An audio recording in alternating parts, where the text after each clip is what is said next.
Alors qui est qui dans l'histoire? Michel Mortel. Oui, alors je suis animateur de jeux radiophoniques. Et nous sommes en fait un couple tous les deux puisque nous travaillons ensemble. Lui, il est technicien et chauffeur Conseiller. et conseiller.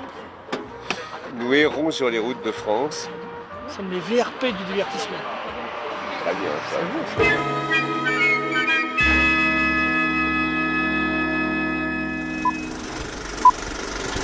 Mais tout d'abord, faisons une petite présentation de notre réalisateur. Patrice Lecomte, homme de province qui rêve de cinéma, montera sur Paris pour vouloir en faire son métier dans les années 60 dans une école de cinéma. Mais il n'aura pas appris grand-chose. Donc il partira sur d'autres domaines en faisant des critiques pour les cahiers du cinéma qui lui permettront de vivre et de pouvoir faire des courts-métrages à côté pendant son temps libre. À peine 20 ans, il était déjà motivé. Puis entre 1970 et 1974, il ira travailler en tant que dessinateur et auteur pour le magazine Pilote de Goscinny et Uderzo. C'est comme ça qu'il rencontrera de nombreux auteurs connus et reconnus, comme un certain Marcel Gottlieb. Ils se rapprocheront fortement car ils avaient des envies de cinéma et une affinité similaire dans leur humour. Même si des fois c'était difficile d'avancer avec les migraines incessantes de notre cher Marcel. Excusez-moi, j'ai une de ces migraines.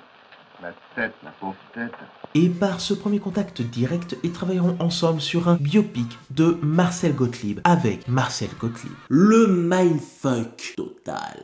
Donc on peut voir que notre Patrice est très intéressé à entreprendre un humour qui est plus tapageur, absurde, potache et moins dans les comédies à la Louis de Funès. Plus années 68. Et avec cette expérience très satisfaisante entre les deux artistes, ils travailleront de nouveau ensemble pour une adaptation libre de la BD Rubrique à braque de Gottlieb sur ces personnages que sont Bougret et Charol qui sont renommés Picard et Charbonnier pour le tout premier film parodique polarisant de Patrice Lecomte. Les WC étaient fermés de l'intérieur avec Coluche et Jean Rochefort pour les rôles respectifs. On ne pouvait voir que pour ces personnages. Avec ce casting, on peut dire que tout va aller pour le mieux.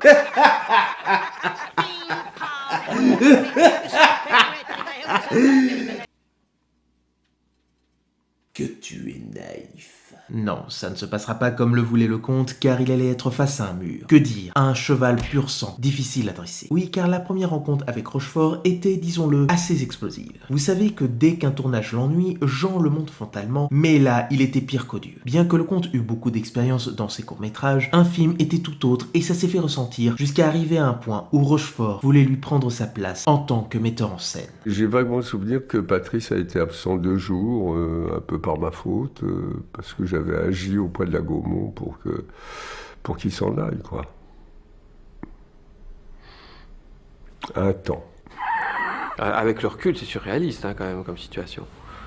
Et j'ai accepté ça, quoi. Et j'ai vu Rochefort qui mettait en scène le film, mais d'une manière, c'est pas comme ça que je voyais les choses. Cette journée de tournage, c'est effarant, quoi. Mauvais délire. Heureusement, il a réussi à reprendre les choses en main, mais après ce tournage, le film fut un échec écrasant au box-office et à la critique. Pourtant, le public arrivait à venir jusqu'au moment où un gros requin blanc a attrapé ses derniers spectateurs. Donc les queues des WC, qui d'ailleurs avaient tendance à se raréfier, elles sont passées tout de suite devant les Dents de la Mer. Là, on peut dire que c'est une hécatombe. Si on rajoute aussi le fait que l'acteur principal ne voulait plus qu'il se voie après ça. Écoute, mon vieux, merde. Il est comme ça, Jean-Jean. Ça a duré près de 10 ans avec une cicatrice qui s'était créée et qui a eu du mal à se refermer depuis, pour Patrice. Quand c'est ton premier film avec une situation pareille, c'est vraiment très dur de se relever. T'es carrément mort après ça. Après un échec pareil, cette maison, ce temple, qui a vu se dénouer des intrigues plus ardues, et moi, le raté, le minable. Comment voulez-vous que je puisse encore y mettre les pieds? Non, c'est cuit pour moi. Allez, salut. Et il lui a fallu attendre au moins 3 ans pour qu'il reprenne la caméra grâce à une petite troupe de café-théâtre méconnue à l'époque et qui deviendra célèbre quelques années après avec le Splendide. Ce sont déjà les rares personnes qui ont apprécié les WC. Sans doute parce qu'il y avait Coluche, leur mentor, et un humour dont ils étaient sensibles. Déjà que notre cinéaste était un grand fan de ce café-théâtre, ça paraissait logique qu'ils mettent en œuvre sur grand écran en 1978 leur pièce Amour, coquillage et crustacés et qui se nommera Les Bronzés. Et il put sortir son maillot de bain car là, cette fois, ce fut un succès instantané avec plus de 2 millions d'entrées. Minime pour l'époque, certes, mais assez fort pour un film où il n'y avait que des inconnus qui débutaient. Sans doute parce que le sujet Club Med parlait au public. Et rebelote, ils feront de même l'année d'après avec Les Bronzés font du ski, qui est, avouons-le, mon préféré. Il vieillit bien mieux que le premier en termes de gags et surtout de cynisme. Mais dans la globalité, ce sont deux comédies qui sont devenues cultes au fil du temps et qui restent encore sympathiques à regarder aujourd'hui. Ils n'ont pas fait un épisode 3 ? Qu'est-ce que tu racontes ? Il n'y a pas d'épisode 3. Il n'y a jamais eu d'épisode 3. Tu veux que je te mette le vieux tube de François Bayrou, c'est ça ? Tu veux qu'il nous vende son... Il n'y a pas d'épisode 3. Ok, je vais très bien. Ah merde, il a fait une syncope. Bref, reprenons. Après ça, Lecomte quittera le groupe en faisant tout d'abord des comédies avec Michel Blanc, qui avait un humour assez différent de ce qui faisait rire dans la troupe. Donc il se rejoignait bien avec des films qui dépassaient tous le million d'entrées. Il avait trouvé son autre moustachu attitré. Oh putain, t'es parti trop tôt. En te reverrai-je, pays merveilleux.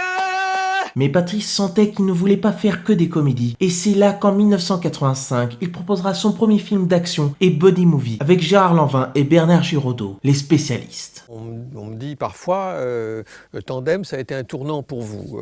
Oui, en effet, mais je sais que le vrai tournant, ça a été le film d'avant, c'est-à-dire Les Spécialistes. Ce changement de genre et de ton a bien montré qu'il pouvait vraiment être bon dans d'autres styles. Il a quand même battu Retour vers le futur au box-office français, produit en partie par Steven Spielberg. C'est dire. Nom de Zeus. Une bonne revanche des choses par rapport à son premier film. LOL, je t'ai niqué. On pourrait dire qu'il irait sur une carrière de cinéma d'action, mais non, bien au contraire. Il ira à l'opposé de ce que les gens pensaient attendre de lui. Il va plutôt nous proposer un cinéma plus intimiste et sentimentaliste sur un film qui deviendra l'une des pierres angulaires de sa filmographie, en plus d'être une revanche sur la vie avec Tandem. Après Les Spécialistes, je me suis dit, maintenant que je sors d'un tel succès, je peux peut-être réactiver le projet Tandem qui datait d'avant, parce qu'après un tel succès, je peux me payer le luxe, ou le culot, ou appelez ça comme vous voudrez, je peux me payer le luxe de faire ce petit film. Tandem sur les routes, avec une petite équipe, un budget limité, etc. Donc on ira sur un autre voyage initiatique encore, mais plus radiophonique, avec un duo indescriptible et complémentaire. Il était d'abord nommé Chers amis bonjour, puis Rouler jeunesse, pour tout simplement devenir le titre qu'on connaît. Il avait déjà pensé à Gérard Jugnot pour l'homme de service du présentateur de radio, Rifto. Puis pour ce qui est du choix du showrunner des jeux, au départ, ça aurait dû être Roger Pierre, puis Jean Poiret, mais à force d'y réfléchir, ce rôle serait parfait pour Jean Rochefort. Il y avait une plaie qui était encore ouverte et qu'il avait besoin qu'elle se referme. Donc malgré ses 12 ans de galère, il tentera le tout pour le tout en lui donnant le scénario pour voir s'il est intrigué. Oublie que t'as aucune chance, vas-y fonce. On sait jamais, sur un malentendu ça peut marcher. Et la réponse fut immédiate et magnifique en lui disant: Patrice, c'est Jean. J'ai lu, j'adore, je t'interdis de faire ce film sans moi. Donc c'est parti pour découvrir ce nouvel éclat de génie et cette renaissance de notre cavalier moustachu. Chers amis, bonjour. On commence le film avec nos deux compères, Rifto et Mortez, qui traversent les routes de province pour leur jeu de radio, La Langue au chat, jusqu'à ce... Ah Rifto, merde. T'es pénible, qu'est-ce qui se passe? Excusez-moi Michel, j'allais quand même pas l'écraser. Mais écraser qui? Quoi? Bah le chien. Mais quel chien? Un énorme chien rouge. J'en ai jamais vu des comme ça. Il vient juste de traverser la route au ras du capot. J'ai cru que j'allais me le payer. Vous êtes fait mal? Et où il est ce chien? On pourrait peut-être l'adopter. Et par cet arrêt impromptu de ce chien rouge, on peut avoir la description de nos deux protagonistes, avec un qui est le valet niais, avec un semblant de sentimentalisme, et l'autre le maître très éclectique, avec un ton assez explosif, mais où chacun d'eux cachera quelque chose à l'autre. Donc ils arrivent à l'hôtel et se préparent pour le jeu radiophonique, sauf que Rifto apprend que cette émission va s'arrêter dans 2 mois. Allô Philippe? Dis-moi, tu me jures que c'est pas des conneries ce que tu m'as dit tout à l'heure? Oh la vache, t'es lourd toi. Dans quelle langue tu veux qu'on te parle? L'émission est supprimée. Exit, Mortez. Mais pourquoi on est au courant de rien ici? En principe, ça devrait pas tarder. Gauthier cherche à vous joindre, puis un courrier officiel est parti ce matin.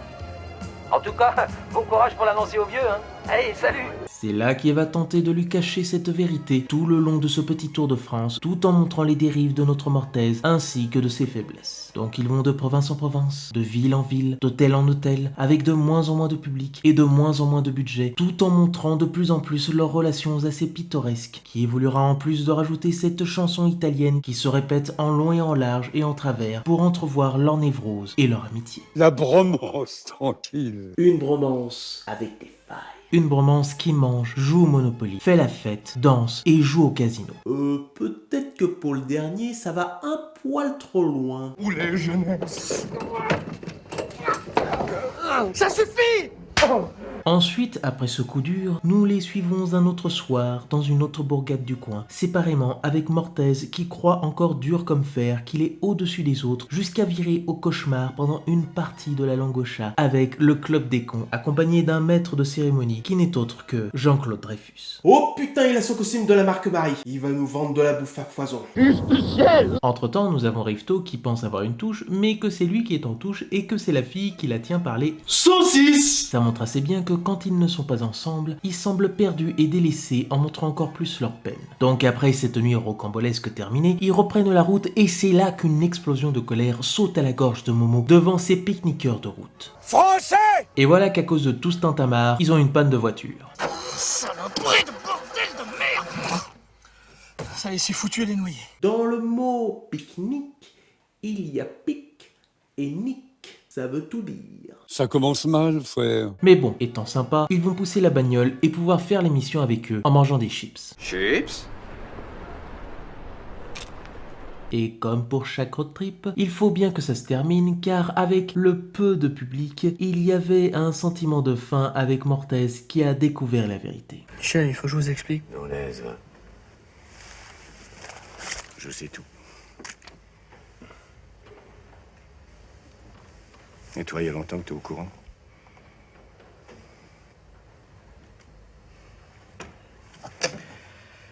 Eh merde. Mais ils feront la fausse émission quand même pour enfin rentrer chez eux. Il a réussi à négocier pour obtenir une nouvelle plage d'horaire moins énorme pour la station. Comme ça, il pourra faire son émission avec moins de frénésie et plus de relâche. Ainsi, les voyages sur les routes provinciales continueront. Tout pourrait être une bonne chose. Mortaise est encore énergique, le public est là, sauf que lui n'y est plus. C'est-à-dire qu'il a craqué, tout con! Et ça se termine avec notre Gugus qui arpente les chemins de fer et les décharge avec les mouettes qui le cachent tout en appuyant sa perte d'esprit et de repères. Ce serait une fin bien triste, mais le conte nous propose un petit épilogue avec Rifto qui vit dans la misère, au chômage et est obligé de voler de la nourriture. Une prémisse de son film Une époque formidable. Et parce que c'est du cinéma, il retrouve sans le savoir notre Mortaise sans sa moustache noire et moins malade qui travaille dans ce supermarché pour faire la promotion des produits du magasin. Ça reste une sorte de jeu radiophonique. Moi je sais. Ah, il le sait. Ah bon. Eh bien, Ah bah merde. Rifto. Qu'est-ce que tu fais là?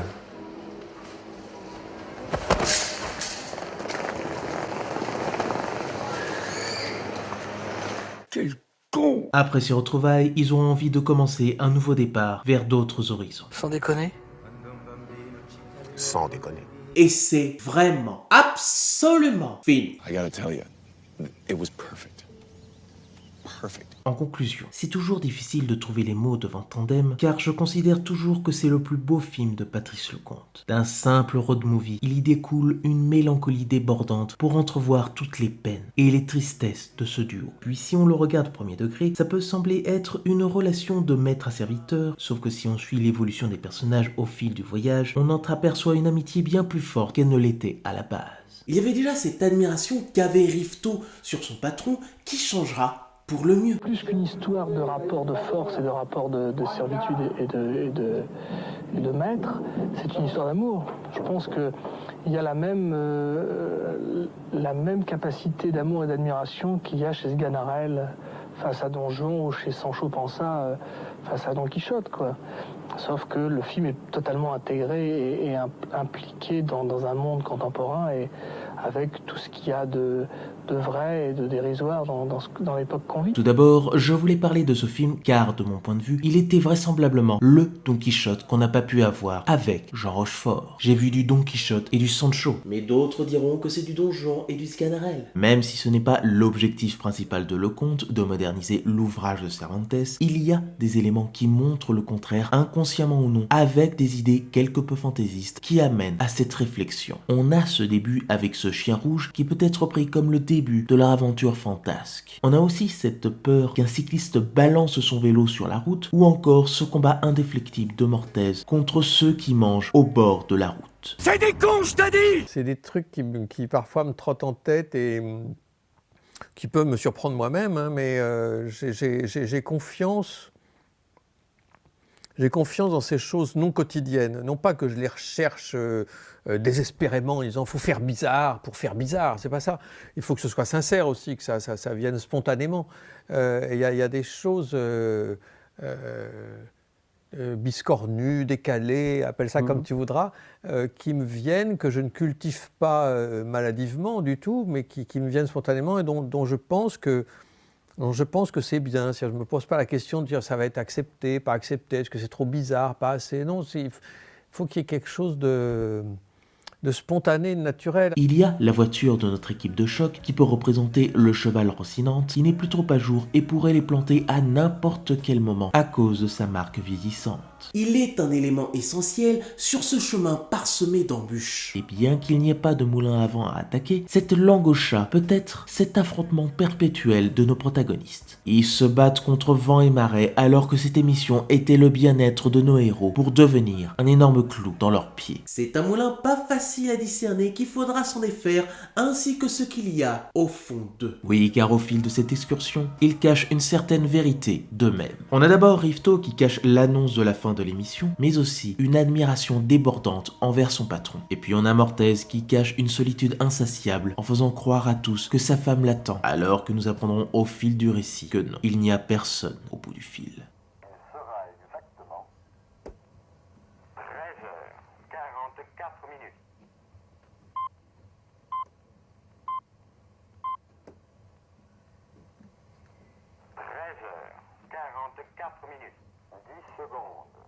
Ça aussi, c'est quelque chose qui est beaucoup dans les films de Leconte. Un sentiment de solitude de ces personnages qui évolueront pour qu'au fil du métrage, ils trouvent une amitié, un amour ou une famille. Il y a toujours des happy ends. Même son film d'animation, Le Magasin des Suicides, qui commence de façon noire et finit maladroitement, certes, avec un sentiment de positivité. Vous pourrez me trouver des contre-exemples, mais il y a une finalité telle où il ne tente pas d'aller dans du pur drame. Un semblant d'espoir reste au plus profond d'eux. Parce que c'est ça qu'ils cherchent tout le long et surtout depuis Tandem, bien qu'on puisse sentir des prémices dans ses précédents films. C'est l'importance émotionnelle des sentiments grâce à la puissance du cinéma. Il y a une sincérité dans ce qu'il veut projeter. Puis il y a un réalisateur qui lui est cher et qu'on peut voir sur certains de ses films des similitudes avec le cinéma de Julien Duvivier. Il réadaptera même une œuvre de Simenon qu'avait fait Duvivier avec Panique pour sortir son Monsieur Hir avec Michel Blanc. Le respect est total.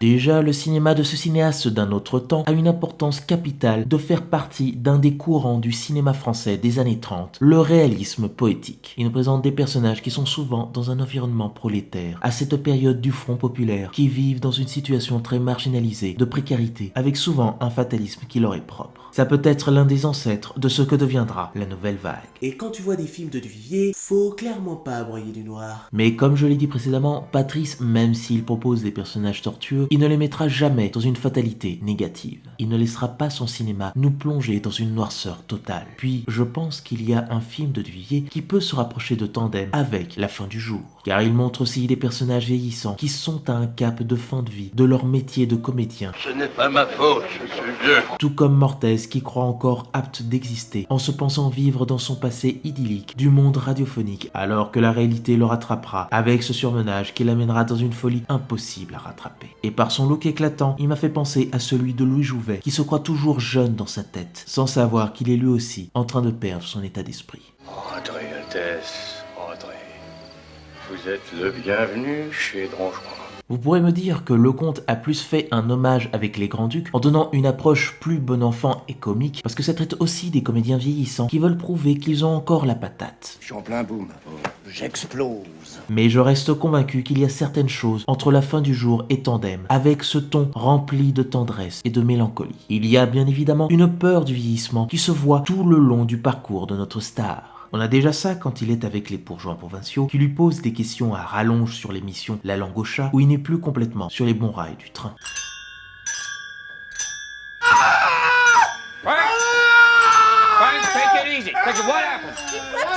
Puis on a cette séquence avec le vieux barman, joué par Gabriel Gobin, qui se termine avec un « Je te fais une petite pipe, Michel ?»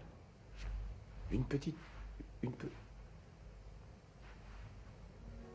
Non, merci, non. Désemparé, il laisse place au doute de sa propre personne, où il voit qu'il pourrait finir comme lui, dans une certaine inondation de solitude. Et ça se termine sur lui, qui se regarde devant le miroir, et sort son masque de sourire, pour garder la joie qui a quelque peu disparu. Il se retrouve face à lui-même, quoi, dans une armoire à glace ou n'importe où, et sa solitude un peu désespérée est terrible, quoi, terrible de penser que ce type a été... brillant avec un micro, des candidats, des trucs, enfin c'était Michel Mortez. Et puis que là c'est pas grand chose en fin de compte, ça c'est terrible quoi. Sourire que ce clown triste avait déjà projeté au début du film, au moment de la photo qui disparaît au fil de la transition, pour permettre de voir l'instabilité du personnage et masquer la vacuité de son existence. Puis quand tu découvres son immense appartement des yeux de Rivetaut, qui peut être le regard de nous spectateurs, il y a une ambiance pesante, pessimiste, vide de toute approche humaine, qui s'y dégage jusqu'à ce qu'on le retrouve enfin au bout de la pièce, mouillé, où l'on ne peut penser qu'il a tenté de se suicider. On y va, Rivetaut. Ce n'est pas totalement dit, mais tout porte à croire qu'il a eu une tentation à vouloir le faire. Il ne l'a tout simplement pas fait grâce, à mon humble avis, à la relation bromancienne qu'il a eue avec Rivetaut et qui s'est transformée pour le mieux au fil du métrage. Cela montre qu'il a tout de même une envie de vivre, mais qu'il se doit de faire disparaître les démons qui le guettent. Et c'est quand tu vois l'épilogue que tu sais qu'il a enfin accepté ce qu'il est, en ayant une nouvelle raison de vivre. Le fait qu'il ne teint plus sa moustache est une bonne indication pour dire qu'il a accepté son âge et sa personne. Et je pense qu'il est pris dans ce film à un moment crucial, et c'est un personnage qui est en lisière, en bordure, c'est un moment où tout va peut-être basculer, bien ou mal. Le film est une comédie. La fin sera heureuse. Elle aurait pu ne pas l'être. On peut d'ailleurs comprendre pourquoi Jean Rochefort a tout de suite accepté le rôle, car il voyait l'aspect pathétique de ce personnage, car il sait qu'il aurait pu être comme lui si le succès lui avait monté à la tête. Et puis j'ai peut-être une certaine gourmandise parfois à tutoyer le désespoir, c'est très curieux. Oui. Il m'a dit tu comprends, j'adore ce Mortez, il flatte mon goût de l'échec. Quand c'est dit par Jean, ça semble être de l'humour, et c'en est, évidemment.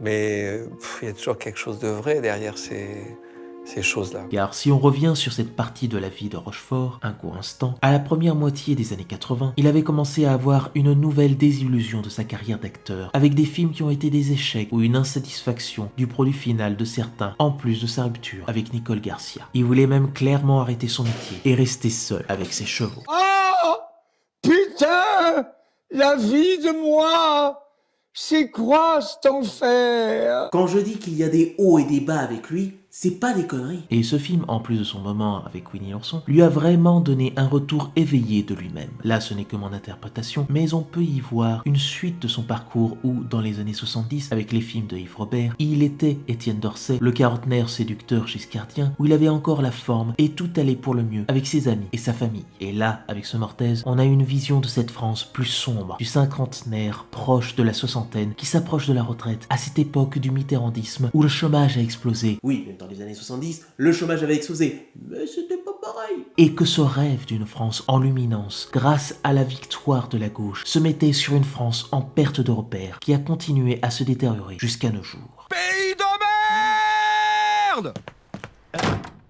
Anyway. Il y a une colorimétrie où le gris se mélange avec les autres couleurs pour ressentir une luminescence minime, mais aussi une part sombre de la vie. C'est un choix que Patrice a fait pour obtenir les couleurs les plus vraies, sans prendre d'éclairage appuyé. Et en parlant de technique, pour celui-ci, il a mis le paquet avec une importance du cadre qui montre le monde plus grand sur ce qui entoure ses personnages. Quand on est sur ces paysages routiers et routiniers, on a des inspirations aux œuvres d'Edward Hopper.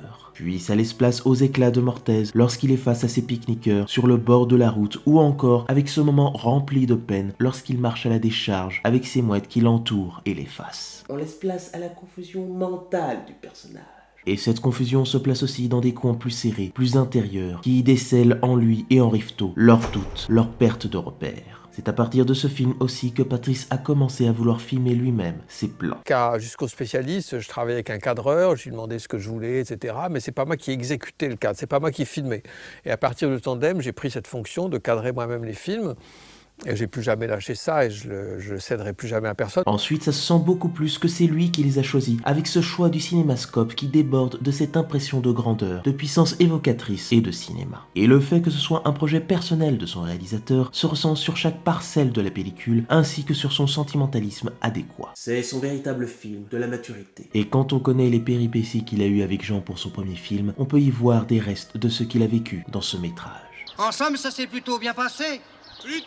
Puis pour l'écriture, il avait déjà proposé une première version de ce voyage chronique avec Martin Véron, mais ça ne le satisfaisait pas. Il manquait quelque chose pour que ce soit parfait et qu'on soit happé par le récit, qu'il y ait bien plus qu'un voyage itinérant. C'est là qu'il fera appel à Patrick De Wolf, où ils avaient déjà travaillé ensemble pour les spécialistes, qui ne se lâcheront pas pour plusieurs films et qu'il trouvera l'idée pour réussir à avoir cette construction et déconstruction de ces personnages, tout en tendant le ressort dramatique de l'histoire. C'est lui qui est à l'origine de l'élément perturbateur, l'annulation de l'émission. Ça tend la corde de l'arc et on se dit, pourvu qu'il ne la prenne jamais, s'il la prend, qu'est-ce qui va se passer? Avec De Wolf, fort de ça, on a rajouté des scènes qui racontent ça, qui racontent le fait que Rifto Junio est au courant et cache la vérité à son patron. Mais c'est énorme. Quand il m'a proposé ça, je me suis dit, mais bon sang, mais c'est bien sûr, c'est formidable. D'un seul coup, tout devenait limpide parce qu'on pouvait se permettre une chronique provinciale, comme j'aimais, puisque en dessous, il y avait quelque chose qui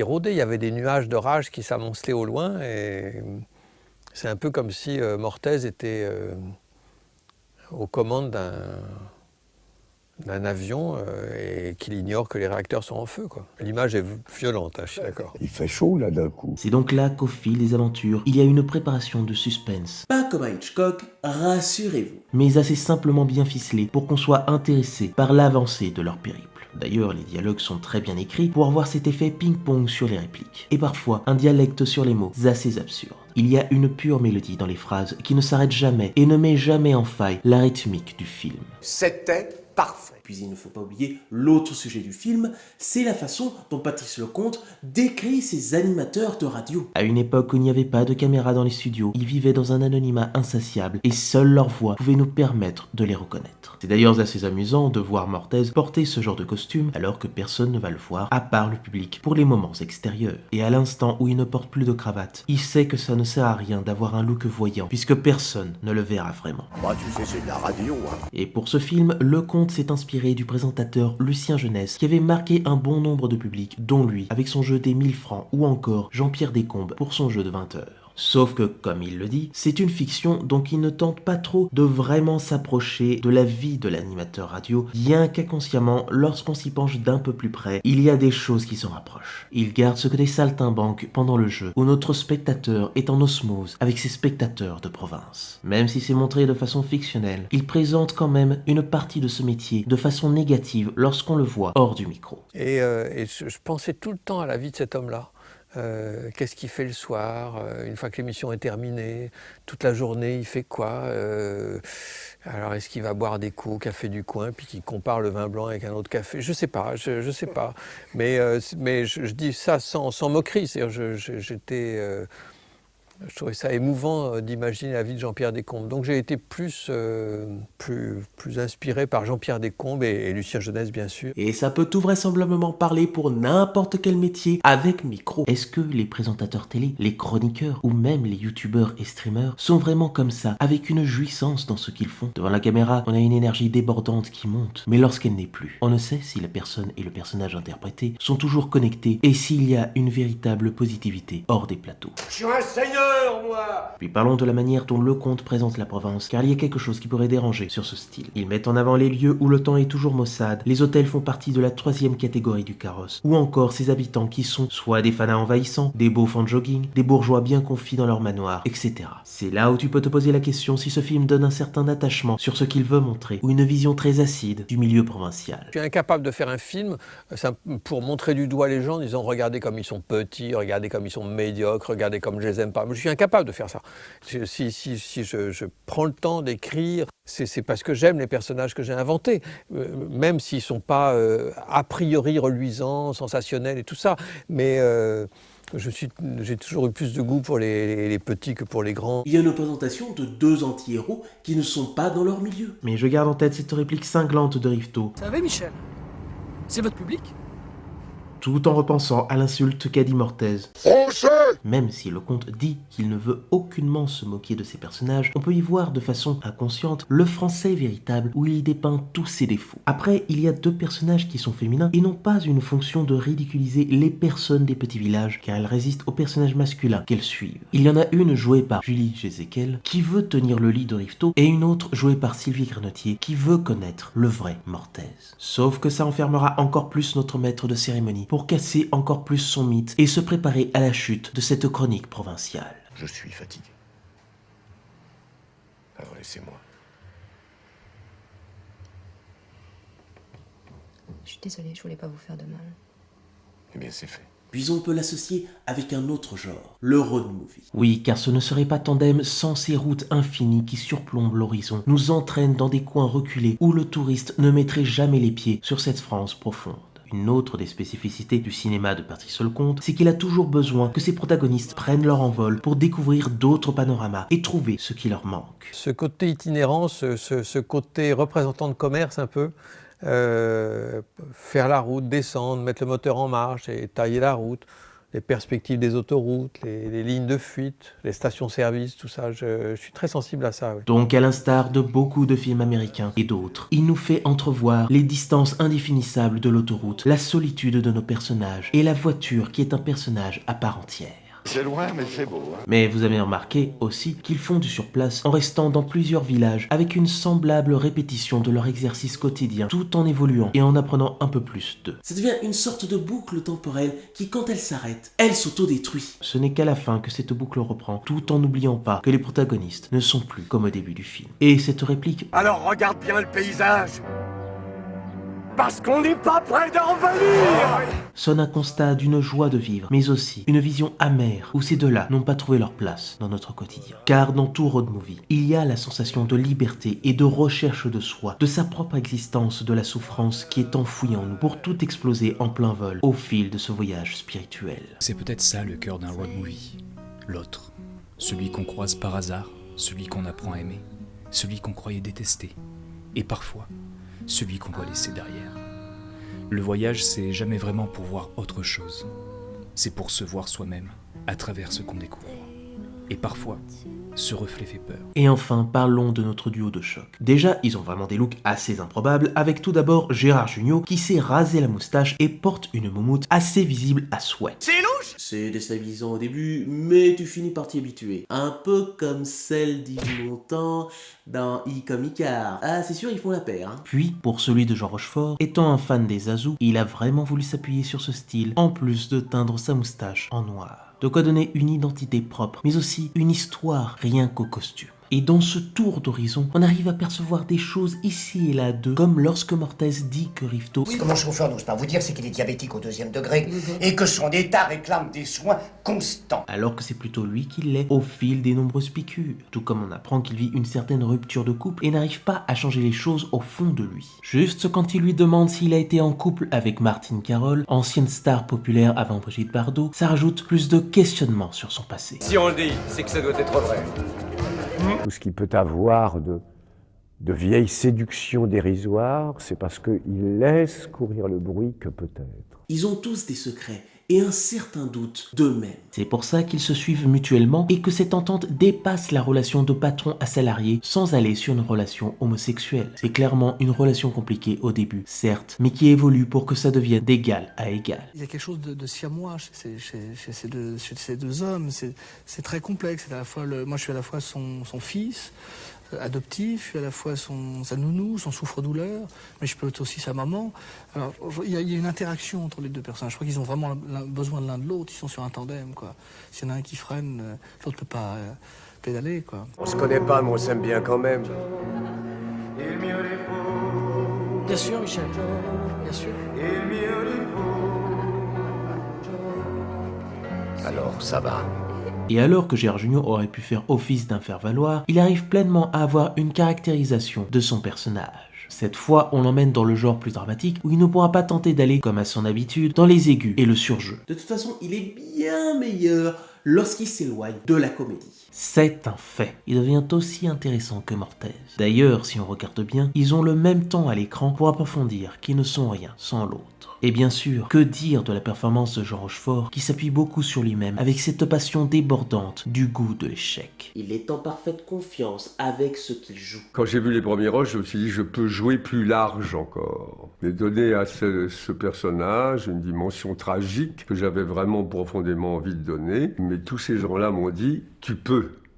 On est là pour aller avec toi vers ça. Il se libère de certaines de ses clôtures pour aller au-delà de son imagination et de ses fantasmes. Il est une partie de ce qu'il cache en lui. Et bien qu'avec ses gestes exagérés qui font penser qu'il joue dans une comédie dell'arte... Et je me souviens, après une prise, Jugnot dit à Jean mais Jean, tu vas jouer tout le film comme ça ? Et je me souviendrai toujours de Jean qui lui avait répondu « T'inquiète pas, Coco, c'est bossé ». C'est lorsque les projecteurs ne sont plus sur lui qu'il découle une interprétation plus mélancolique de son personnage en laissant place à ses failles. Il enlève enfin son masque. Car avec le conte, il a enfin ouvert sa folie. Ensuite, que serait ce film sans la chanson qui anime chaque instant de ce duo avec Il mio rifugio de Richard Cocciante, créé par François Bernet. D'accord, c'est peut-être un peu trop présent, mais ça permet de nous faire ressentir une plénitude de cette excursion et aussi une peine, un vertige insurmontable quand on se glisse vers les sentiments de nos deux acolytes. Il est à la fois extra et intradiégétique au récit. Un jour, quelqu'un qui parle italien, moi je parle pas du tout italien, m'a traduit le texte quand même, pour que je sache, je savais ce que ça racontait évidemment en gros, et en fait ce que ça raconte c'est, je résume bêtement, mais quand ça va pas bien, quand j'ai des soucis, quand je suis triste, mon refuge c'est toi. Il mio rifugio, c'est tout. Et c'est vrai que c'est valable pour une chanson d'amour, mais c'est valable pour une chanson d'amitié aussi, ça raconte ça, quoi. Par contre, ironiquement, les Italiens ont détesté la chanson. Ah, l'appropriation culturelle, ce n'est jamais une bonne idée. T'aimes pas danser ? Dans tout ça, c'est une magnifique œuvre tragicomique où l'on rit et à la fois on pleure, avec des dialogues bien ficelés à chaque moment qui se poursuit sur une route qui paraît infranchissable pour obtenir une fougasse de la liberté et de l'amertume. On a là un film où tous les éléments pendant le tournage étaient là pour que ce soit une perfection. Ici découle une émotion indescriptible sur le suivi de ces deux lions. Ils sont dans la lignée des seigneurs du cinéma français. Et ça, c'est la rencontre, c'est ça, un groupe, une équipe faisant le même match. Et là, ça a été un enchantement extraordinaire. Et suite à ce succès d'estime, Patrice Lecomte aura pu faire partie des plus grands en étant nommé au César dans toutes les catégories pour n'avoir que le César de la meilleure affiche. Oui, ça existait. Une maigre compensation, quoi. D'ailleurs, Rochefort, qui n'a pas sa langue dans sa poche, lui dira à l'oreille « Tout de même, quelle branlée !» Homer, d'alors. Ah, notre cher Jean trouve toujours les mots justes. Sinon, grâce à ce long métrage, il y a eu une réconciliation forte entre les deux et ils auront tourné au total près de 7 films ensemble. Patrice dira qu'il avait trouvé son Antoine Doinel en plus vieux. Donc on peut dire qu'après cette belle aventure, tous les autres tournages se sont bien passés. Hein? Quel con. Oui, si on enlève Tango où il a une petite apparition, les relations entre Lecomte et Rochefort à chaque tournage n'étaient jamais au beau fixe. On a Le mari de la coiffeuse où il avait du mal à aller dans ce que voulait Patrice avec une très mauvaise entente entre lui et l'actrice qui joue la coiffeuse Anna Galliera. Les relations entre Rochefort et Anna Galliena sur le film ont été exécrables. C'est-à-dire qu'il l'a prise en grippe dès le début et donc il a fait tout ce qu'il pouvait pour l'humilier. Donc ça fait partie des humiliations que Patrice Lecomte, d'ailleurs cette humiliation-là, il l'a découverte a posteriori, quoi. C'est-à-dire qu'il n'a pas prévenu quand il a fait ça. Puis on a Les Grands-Ducs où Patrice devait tenir ses 3 cadors. C'était très difficile et très épuisant parce que dès qu'ils étaient ensemble, ils allaient parler de leurs anecdotes pendant des heures. Ensuite, pour Ridicule, vous voyez qu'il lui manque quelque chose là. Et pour finir, la dernière collaboration, L'homme du train, l'a lessivé tellement Jean était en roue libre en changeant son texte à chaque minute et en faisant le gibon avant chaque scène. Non mais regardez le making-of de ce film, c'est vraiment de la perfection. Pourtant, quand tu vois les films finis, tu ne vois pas une quelconque tension, tout est bien professionnalisé. En fait, à bien y regarder, leur relation était vraiment compliquée comparée à celle que Jean avait entretenue avec Yves Robert, où ils étaient comme les 2 doigts de la main, 2 frères. Tandis que ça a commencé sur un malentendu et que ce malentendu ne s'est jamais refermé. Pourtant, ils s'entendaient bien, mais pendant les tournages, c'était une autre paire de manches. Et après, il m'a dit... On a beau avoir toujours fait des films ensemble, avoir une complicité artistique, il dit « Je méfierai jusqu'à la fin de Jean Rochefort parce que je sais qu'au dernier moment, il peut faire un coup de Trafalgar. » Il est comme ça, Jean-Jean. Patrice était plus à l'aise avec Jean-Pierre Mariel. Rochefort était un homme curieux de nature, mais qui avait souvent une très mauvaise ouverture avec les gens. Puis si tu rajoutes son humour cynique, alors là... Parce que c'est là qu'on peut voir qu'au fil de sa carrière, il était quelqu'un qui était habité par une recherche de l'excellence et de la surprise. Même si quelquefois, il faisait le mauvais choix de carrière. Pourtant, il était de ceux qui laissaient la chance aux nouveaux cinéastes. Donc avec lui, on a pu découvrir Patrice Lecomte, Dominique Chaussois, Pierre Salvadori, Philippe Lieuret, Philippe Heim, Guillaume Canet, Samuel Benchetri, Mathias Malzieu, Fabien Antoniente, etc. Je suis pas sûr pour le dernier. C'est là qu'on peut revenir à ce moment où il a eu une hernie discale après le tournage de L'homme qui tua Don Quichotte, car à cet instant précis, il était au fond du rouleau et avait vécu l'une de ses pires dépressions en ne pouvant plus monter à cheval, avec en plus la disparition de plusieurs de ses amis, comme Yves Robert ou Philippe Noiret, qui l'ont achevé. Il en était vraiment à un point à vouloir finir avec la vie. Malgré ce pessimisme de forcené, et grâce à son psychiatre qui lui dira « Quand ça va mal, soyez debout avant l'aube », j'ai commencé à guérir. Il aura réussi à reprendre goût à cette existence, à entreprendre une folie de jeunesse, en donnant un look plus extravagant, en faisant des choix de films plus discutables mais captivants, en s'intéressant à d'autres arts comme un spectacle sur les textes de Fernand Reynaud et en s'approchant d'une nouvelle génération qui l'attire, comme Édouard Baird, Sandrine Kiberlin ou Guillaume Canet. Rigolez pas. À une époque, Jean, il disait qu'il pouvait être le nouveau James Dean. Et enfin, pour finir avec ce récit rempli d'allégresse et de noirceur terne, il fut ce comique désespéré qui garde en lui un enfant. Un enfant qui veut vivre dans un bonheur insatiable qu'il a eu avec le théâtre, le cinéma et les chevaux. Et aussi dans la pub avec Maggie. Il est ce personnage rieur qui a touché une partie de nous. Il a été le cavaleur, le misanthrope, le séducteur, le présentateur radiophonique, le conteur pour les enfants, l'homme qui murmurait à l'oreille des chevaux, le singe, le prince sans rire, le bolos de la culture, notre Don Quichotte débonnaire des temps modernes, où la folie s'est exaltée dans chacun de ses choix pour nous émerveiller, nous toucher malgré le cœur empli d'une part sombre qu'il a hanté à jamais pendant toute sa vie, mais qu'il a tenu bon jusqu'au bout pour qu'on n'oublie jamais ce gentleman dont la nature flatte notre ego et notre passion de la défaite. C'est toi!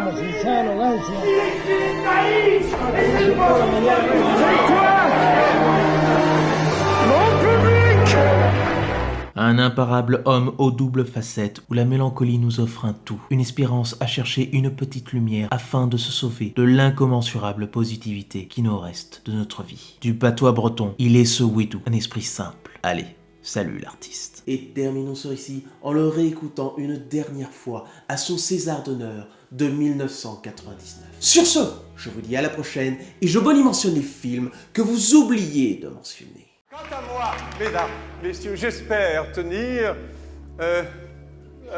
jusqu'au dessert grâce aux facéties des jeunes gens avec lesquels je travaille depuis une dizaine d'années déjà. Leurs facéties qu'ils apportent des boules puantes, des cotillons, qu'importe. Et je serai très heureux qu'ils soient autour de moi. Et puis, nous deux, plus tard, nous sommes tellement contents, nous aimons tellement le cinéma, que nous vous donnons rendez-vous dans quelques années pour vous expliquer pourquoi nous aimons tellement le cinéma. And you could have it all. My empire of dirt, I will let you down. I will make you hurt.